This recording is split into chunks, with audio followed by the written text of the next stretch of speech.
Flag bearers and NATO staff formation at ease. Ladies and gentlemen, please be seated. We will now hear a few words from members of the official party, beginning with the Norfolk NATO Festival Chair, Mr. Gary Bonnewell.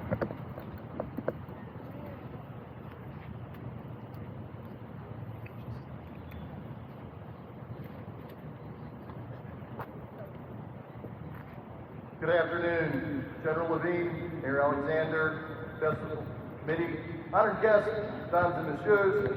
Thank you so much for participating in Norfolk NATO Festival flag raising ceremony. As NATO celebrates its 75th anniversary, our festival turns 71, and I think they look pretty good for their age. The Norfolk NATO Festival, formerly known as the International Isaiah Festival, began in 1953 when the men and women of Norfolk business and cultural community realized the need to formally show a newly transplanted international community comprising of 12 nations some true Southern hospitality. While the festival has changed with the times, the spirit remains the same. From the onset, the goal of the festival was to bring the NATO families and our local community together to further peace through citizen diplomacy. In 1949, President Truman, after the formation of NATO, declared, "By this treaty, we are not only seeking to establish freedom from aggression and from the use of force in the North Atlantic community, but we are also actively striving to promote and preserve peace throughout the world."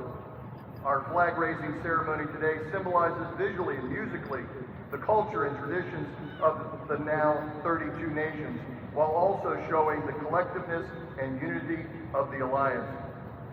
I do hope you will make plans to attend our parade on Saturday, and immediately following to visit the International Village at Town Point Park. I bet you can find some good travel advice if you're planning a trip to one of these countries. In addition, please come out to Palatine Field at ODU on Sunday evening at 6 p.m. to see the incredible Pacific French rugby, who you saw here earlier, take on our U.S. Marine rugby team.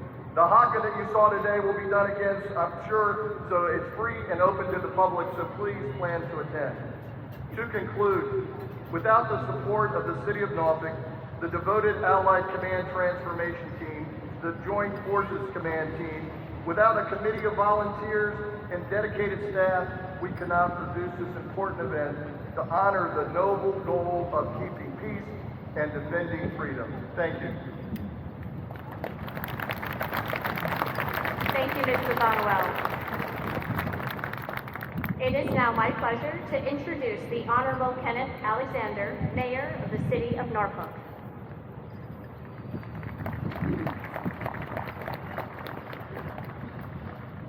General Levine, Admirals, Generals, distinguished guests, and honored ladies and gentlemen, it is my pleasure to welcome you to the 71st anniversary of the Norfolk NATO Festival.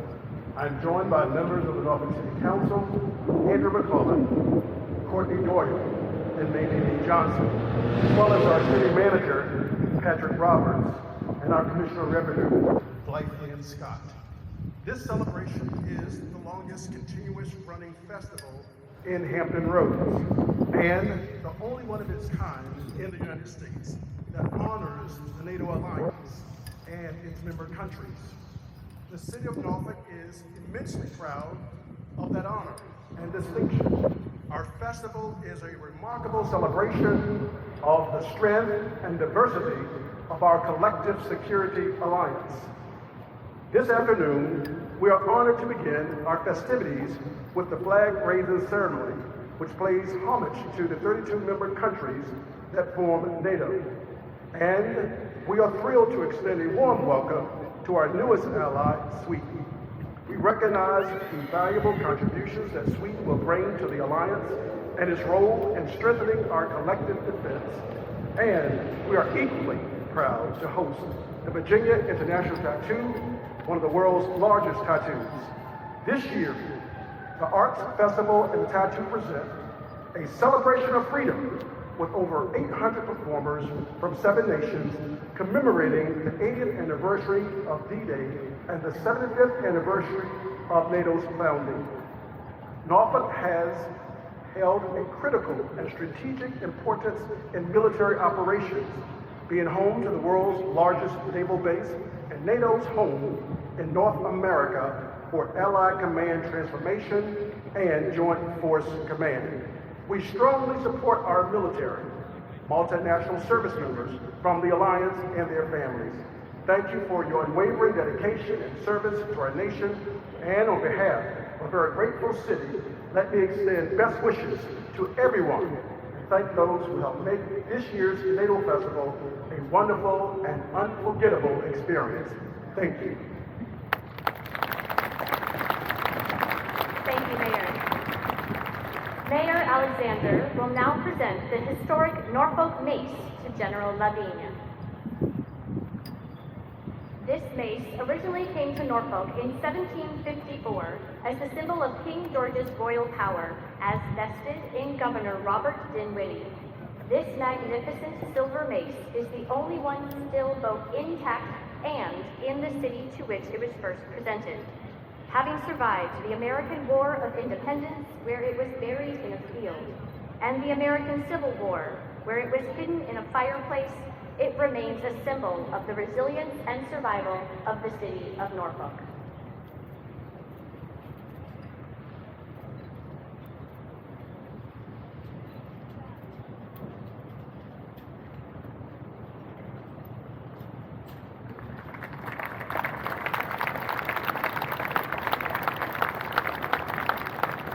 Ladies and gentlemen, our presiding officer, NATO Supreme Allied Commander Transformation, General Philippe Lavigne.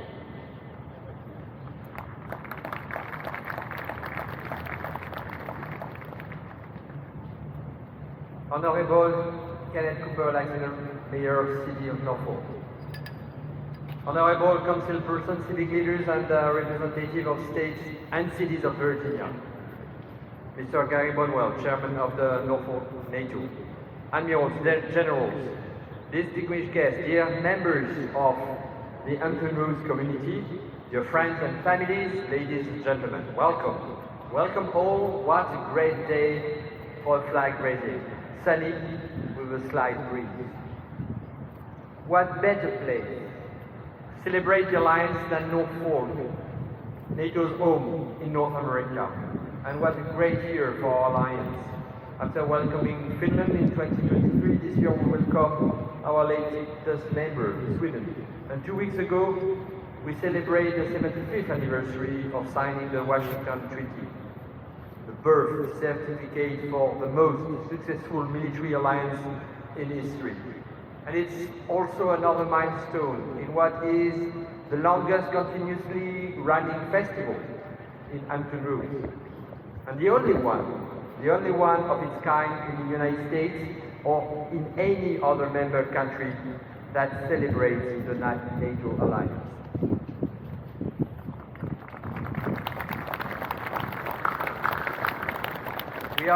We are here to parade and raise our flag. And I don't need to remind Americans of the symbolic charge these patchworks of color have for all of us. Few nations revere their flags as much as the Americans do. Long before Betsy Ross combined stars and stripes, warriors have always used flags as rallying points or as aid to general conducting battles from afar. We know ancient civilizations used flags. Later, they morphed from the banners of medieval knights to the emblems of nations and states. And in Roman time, a legionnaire called the Aquilifer carried these legends, eagles, and banners. Flags. Flags answer the deep need we all have for belonging to a greater war. They are all around us. At sporting events, Go EU, monarchs, admirals, or at the official events with the flag of the city of Norfolk, the Commonwealth of Virginia, and the Star and Stripe flying side by side. For all of us who have chosen to wear the uniform of our respective nations, they are a constant reminder of the people who have entrusted their peace and security to us and the ideals they represent. The flag. The flag is a symbol of the unity of purpose and willingness to sacrifice that you share with your fellow soldiers, marines, airmen and sailors, as well as their families. Or a symbol of support and friendship, like the many Ukrainian flags flying in our neighborhoods, to honor the sacrifice of the brave men and women, to continue after 2 years of a brutal and savage Russian attack, to fight for their country, with the support of NATO and individual allies. Look closely at the flag as they march by you. Behind each and every flag of these 32 allies, there is a long and a proud history that has brought a distinct people to where we are today. You can also see hints of shared history in the Scandinavian crosses or many tricolors. Shared histories that have brought all of us together, coming out of the ashes of World War II to ensure the 1 billion living in allied nations can choose their own path in peace and security. And by the way, as we approach the 80th anniversary of Normandy landings, it's worth remembering that many of the young men who took part in the fight for freedom would have traveled from the Hampton Roads port of embarkation, the second largest on its coast. One thing is clear. Today's world is complicated, fast-moving one, with more threats coming at us faster and from everywhere. When you face these many threats, you want and you need allies with different areas of expertise, geographies, and histories, but a shared set of values: peace, democracy, freedom, and the rule of law, to provide the NATO deterrence that offers the most effective ways of maintaining stability. Because in a fragmented world, instability and conflict can have far-reaching consequences, including famine and mass migration, which are being weaponized by our adversaries. Add to that the growing challenge posed by artificial intelligence or other emerging and disruptive technologies. They too are emboldening non-state players, bringing yet more strategic shocks, more pervasive instability. And you get to what General Mark Milley, the former US chairman of the Joint Chiefs of Staff, described as an unprecedented fundamental change in the character of war, and our own window of opportunity to ensure that we maintain an enduring competitive advantage is closing. And for all these reasons, the men and the women working in Allied Command Transformation, NATO Strategic Warfare Development Command, and Joint Force Command, Norfolk, one of the 3 NATO operational commands under secure authority, are out at work to prepare NATO forces for today, tonight, and tomorrow through a rapid transformation. To demonstrate the Allies' determination to defend every inch of NATO territory. To do all of that, we continue to define military requirements and develop corresponding capability to keep the edge. while working with industry to build up the necessary capacity with an heavy emphasis on innovation. The speed and variety of threats also means we need to move away from a purely reactive mindset to shape and contest approach, one that would also allow us to win the war before the war. We have a defensive alliance bound by our shared history and values and interests. The first peacetime military alliance the United States entered into outside of the Western Hemisphere, because American leaders understood that our shared prosperity would benefit all if guaranteed by a credible deterrence. NATO would be good for Europe and for the United States. That was true then, it remains true today. As I have during previous celebration, I am as always struck by the mixed generation assembled here, including the grey heads of our many remarkable veterans who have come to cheer us. We are so grateful for your service. But also the young, the future generation, who will bring their own contributions, their digital smarts especially, to protect the future, a task that concerns all of us, to help us succeed together as one NATO, to ensure that we can continue to celebrate our joint behavior year after year with more and more flags. Thank you very much for your attention, and win as a team.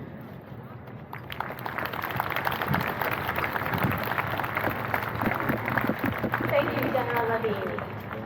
Flag bearers and staff formation. Attend. Hut. Flag bearers. One step forward. March. Flag bearers. Right. Face. Ladies and gentlemen, please rise.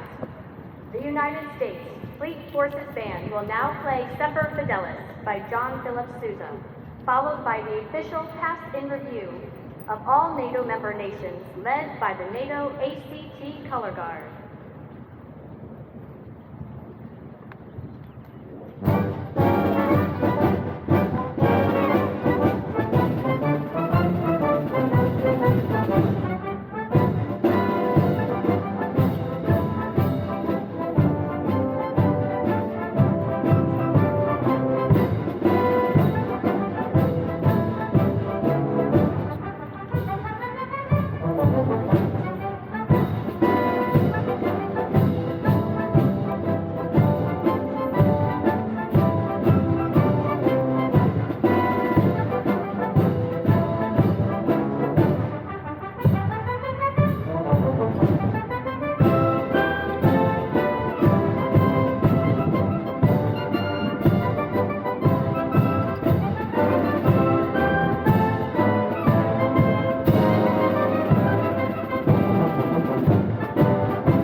concludes the 71st Annual Norfolk NATO Festival flag raising ceremony.